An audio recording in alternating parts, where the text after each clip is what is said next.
Welcome students. So today will start with the asexual reproduction. अब आपके दिमाग में क्वेश्चन ज़रूर आया होगा कि मैम कोई ऑर्गेनिज्म एसेक्सुअल रिप्रोडक्शन करेगा, सेक्सुअल रिप्रोडक्शन करेगा, ये आपने कैसे डिसाइड किया, ये कैसे, कौन से बेसिस पे डिसाइड करते हैं? So it depends upon the body design of organism. देखिए आपकी बॉडी डिज़ाइन कैसी है, सेल है आपकी, for example in case of humans cell है, आप अपने को कैसे डिफाइन करेंगे? सेल ने जब बहुत सारे सेल एक साथ काम करने लगते एक ही डायरेक्शन में तो उनको क्या बोलने लगते हैं? टिश्यू। जब ये टिश्यू एक ही काम करने लगते हैं तो उनको बोलते हैं ऑर्गन्स। और जब कई सारे ऑर्गन्स में कोऑर्डिनेशन होने लगता है तो बोलते हैं organ system. And yes, we have a well developed organ system. तो हमारी बॉडी डिज़ाइन किस लेवल की है? हमारी body design organ system level की है, मतलब हमारे में सब कुछ वेल डेवलप्ड है। But everyone is not that इतने लकी, उनमें क्या होते हैं, उनमें चेंज होते हैं। In case of amoeba unicellular organism, तो यहाँ पे रिप्रोडक्शन की जो मोड होगी वो सिंपल होगी। सो नाउ अब एसेक्सुअल रिप्रोडक्शन को सीखना है और ये मोड डिपेंड किस पे करेगा कि डिज़ाइन कैसी है, बॉडी डिज़ाइन कैसी है। अगर सिंपल बॉडी डिज़ाइन है तो एसेक्सुअल रिप्रोडक्शन होने वाला है, और अगर ऑर्गन सिस्टम है और कॉम्प्लेक्स बॉडी डिज़ाइन है तो क्या होने वाला है? Sexual reproduction. We come into the category of complex body design, हमारे में ऑर्गन सिस्टम भी डेवलप है। But in case of amoeba which is unicellular organism, उसमें ऐसा नहीं है। Okay, along with that I just want to ask you one question which is very which was just came in my mind. You have, for example, your nerve cell, your RBC, they are also unicellular. वो भी उनमें वो एक ही cell है ना, they are unicellular. उनको आप cell बोलते हो, उनको क्या बोलते हो आप? Cell. Oh this is my RBC cell, this are my nerve cell. और अमीबा जो वो भी एक ही सेल है, उस पे भी, उसके पास भी एक ही सेल है, उसको क्यों आप ऑर्गेनिज्म बोलते हो? क्यों उसको ऑर्गेनिज्म बोलते हो? Because guess why it is like this. Let me repeat the question. RBC और नर्व जो है उनको आप सेल बोलते हो, वहां पर भी एक ही सेल प्रेजेंट है। बट अमीबा, उसके पास तो एक सेल और उसको आपने बोला अरे यू आर तो organism. Why is it? Because amoeba can survive your RBC, if you remove this RBC from your body, और या मैं अपने नर्व सेल को बाहर निकाल के रख दूं, they will die. पर ये अमीबा क्या करेगा? वो सर्वाइव कर जा पाएगा। तो किसी भी ऑर्गेनिज्म को ऑर्गेनिज्म कहने की पहली क्वालिटी है उसका एग्जिस्टेंस। अमीबा एग्जिस्ट करता है, वो अकेले भी अपना जीवन जी सकता है, बट आपके RBC और नर्व सेल को बाहर निकाल के रख दोगे, वो मर जाएंगे, अमीबा नहीं मरेगा। इसीलिए एक सेल होने के बावजूद भी amoeba is term as an organism, but in case of your RBC और nerve cell they are not. So that is something which I just wanted to ask you. Let's move to the asexual reproduction. मैंने क्या बताया कि reproduction किस पे depend करेगा? Reproduction depend करेगा कि बॉडी डिज़ाइन कैसी है, बहुत कॉम्प्लेक्स है, वेल डेवलप्ड है तो अलग टाइप का रिप्रोडक्शन होगा, सिंपल है तो अलग टाइप का रिप्रोडक्शन होगा। And we are going to start with today asexual reproduction. The first method is fission. For a animal, अब अमीबा, पैरामोशियम, यूगेलेना, ये दे ऑल परफॉर्म फिजन, और इसका बाइनरी फिजन बोलते हैं। See when the conditions are favourable, जब खाना पानी सब न्यूट्रिशन अच्छा मिल रहा है, so these organism undergo the process of asexual reproduction and the method is fission. For a unicellular organism, cell division और fission leads to the creation of new individual. और हाँ बच्चों, ये सब क्लोन रेडी करेंगे, एकदम डिक्टो कॉपी। अमीबा के जो डॉटर सेल है ना, वो डिक्टो अपने पेरेंट सेल की जैसे दिखेंगे। There will be no variation and that is the major characteristic of an asexual reproduction कि यहाँ पे कोई जेनेटिक वेरिएशन नहीं दिखेगा. The daughter is a clone of the parent. Many different patterns of fission have been observed. Longitudinal, transverse, simple binary fission depends upon the body का structure कैसा है. Many bacteria and protozoa simply split into two equal halves during the cell division. In organisms such as amoeba, the splitting of the two cell division can take place in any plane. Why is it so? Because amoeba का ही कोई shape नहीं है, कोई plane नहीं है उसको, कैसा भी है उसका स्ट्रक्चर, तो क्या करेगा, दो पार्ट में डिवाइड हो जाएगा. Let's understand. Prokaryotes, it's a bacteria, protista for example, amoeba, paramecium and euglena will divide by the simple binary fission. Eukaryotic cell organisms like mitochondria and chloroplast perform the asexual reproduction by binary fission. अब binary fission बार बार बोल रहे हैं, let me just explain you what is binary fission. एक parent cell है, उसका randomly दो part में divide होना और बस यही है उनका रिप्रोडक्शन हो गया, बस एसेक्सुअल रिप्रोडक्शन हो गया. ये एक सेल का गोला था, दो पार्ट में डिवाइड किया और दो सेल दे दिया. In this process, the parent cell divides to form two similar daughter cell. Binary fission occurs either by mitosis or amitosis. Mitosis is a type of cell division. Amitosis is also. Mitosis में equal division होगा, मतलब दोनों daughter cell को पूरा information मिलेगा from parent. And in case of amitosis, it is not. Axis of fission division is different in different protista. तो axis किस plane पे ये कटेंगे, दो पार्ट में हाफ होंगे, वो बहुत डिपेंड करता है बाइनरी फिजन में. Binary fission is usually perform by living organism during the favourable condition. जब सब कुछ अच्छा रहेगा तो फेवरेबल कंडीशन में क्या होगा, बाइनरी फिजन.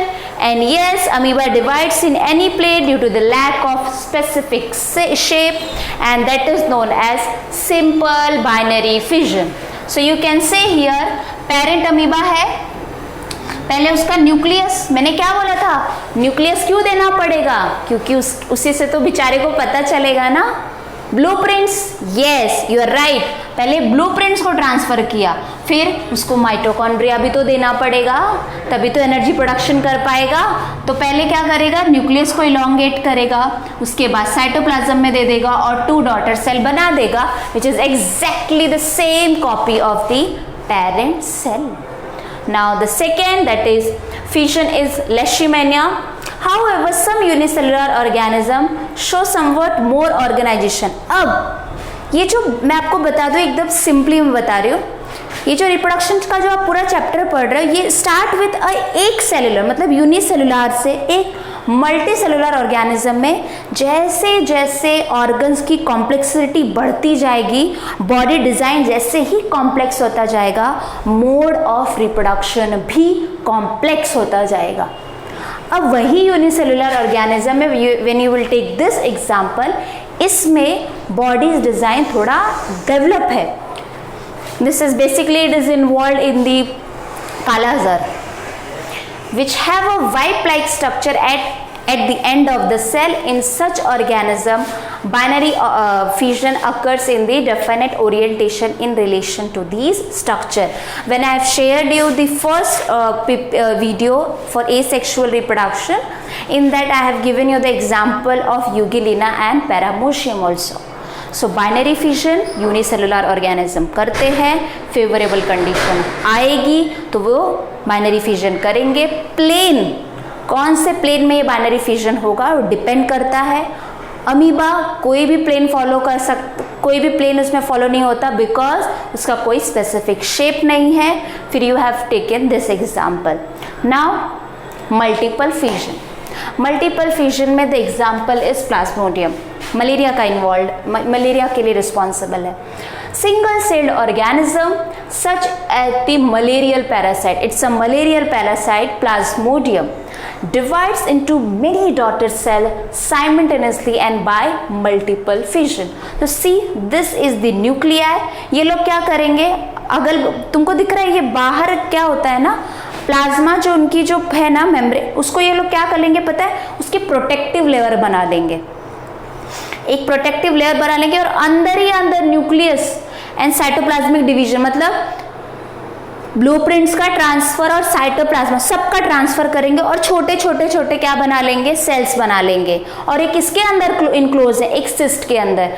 जैसे ही फेवरेबल कंडीशन आएगी ये सिस्ट क्या हो जाएगा, ब्रेक और daughter cells are released, and that is nothing but the multiple fission, and the example is plasmodium. Now budding. budding में क्या होगा, ईस्ट सेल, सबको पता है ईस्ट सेल क्या है, अगर नहीं भी पता है तो for example I can say bread में और ये सब उसके जो इंडस्ट्रियल एप्लीकेशन है उसमें ईस्ट के ग्रेन्यूल्स को डाल दिया जाता है। तो ईस्ट क्या है, ईस्ट एक ऑर्गेनिज्म है, it's a fungi, single cell fungi. Yeast cell produces 2 daughter nuclei by the mitotic division so as to produce by budding. Budding में क्या होगा, एक बल्ज फॉर्म होगा, a small bulge will appear at the surface of the parent cell that is known as bud।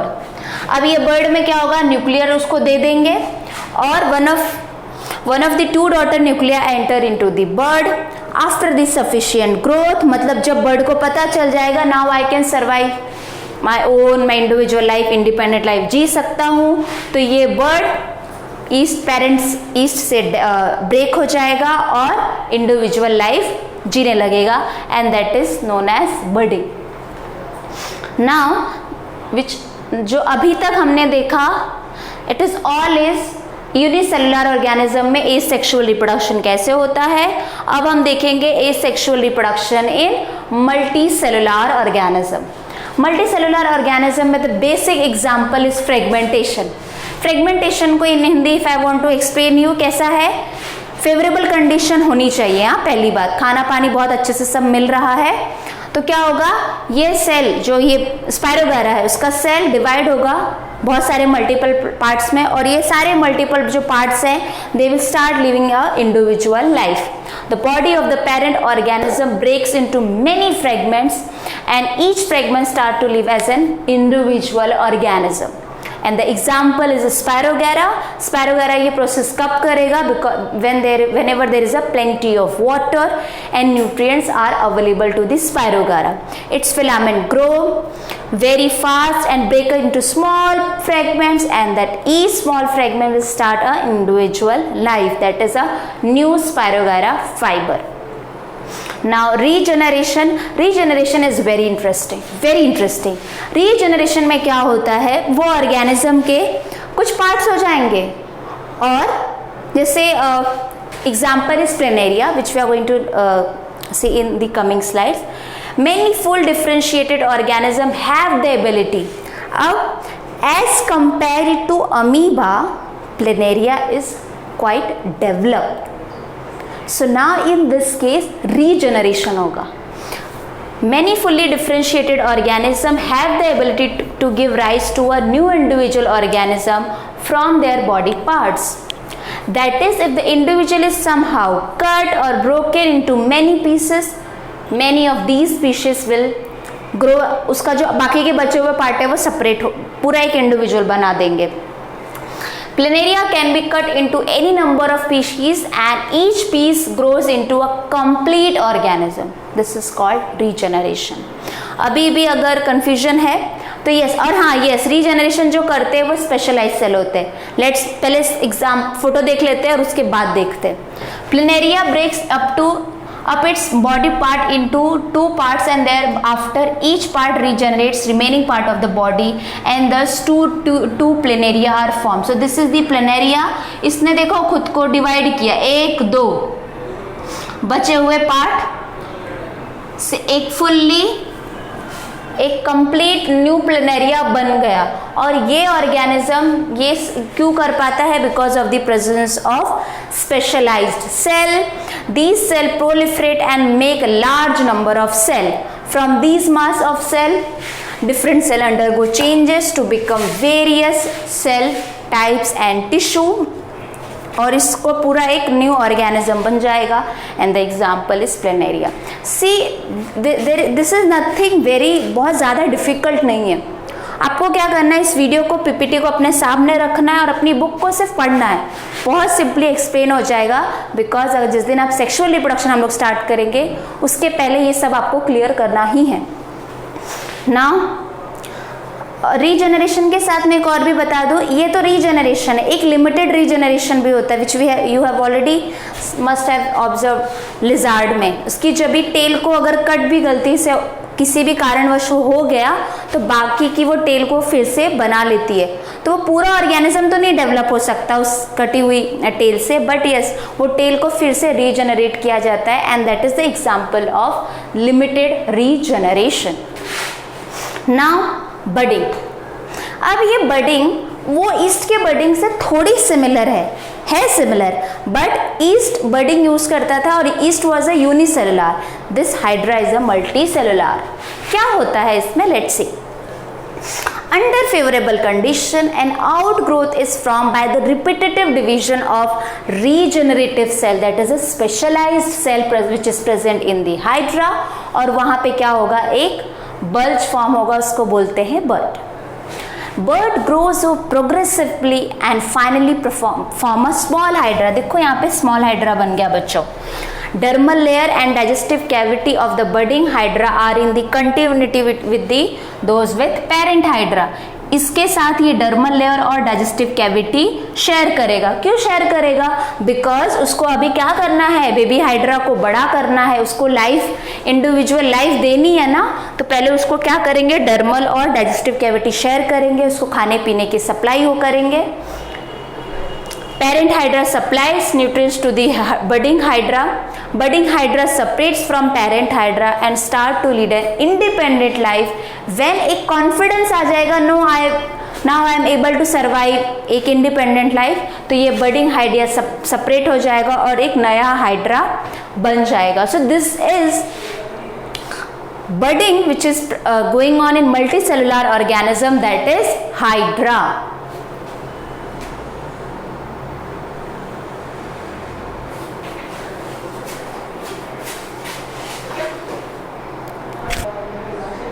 So after completing budding, let's understand what is vegetative propagation.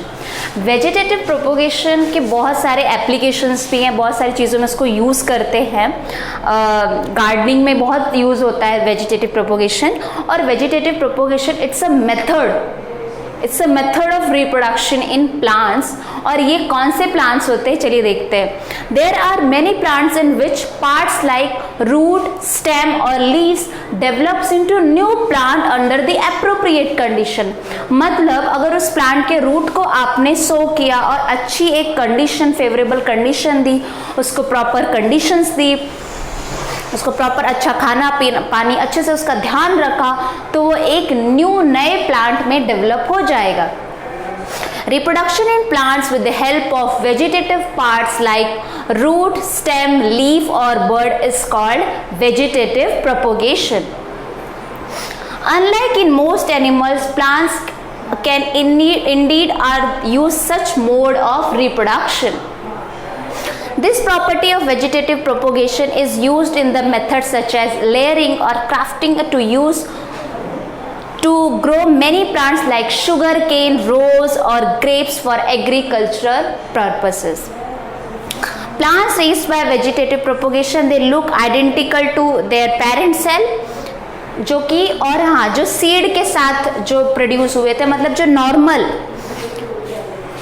जो seed के हिसाब, seed जब germination होने के बाद जो नए प्लांट बनते हैं और जो वेजिटेटिव प्रोपोगेशन से जो प्लांट रिप्रोड्यूस होंगे, उन दोनों में कोई फर्क नहीं रहेगा, दे आर सिमिलर।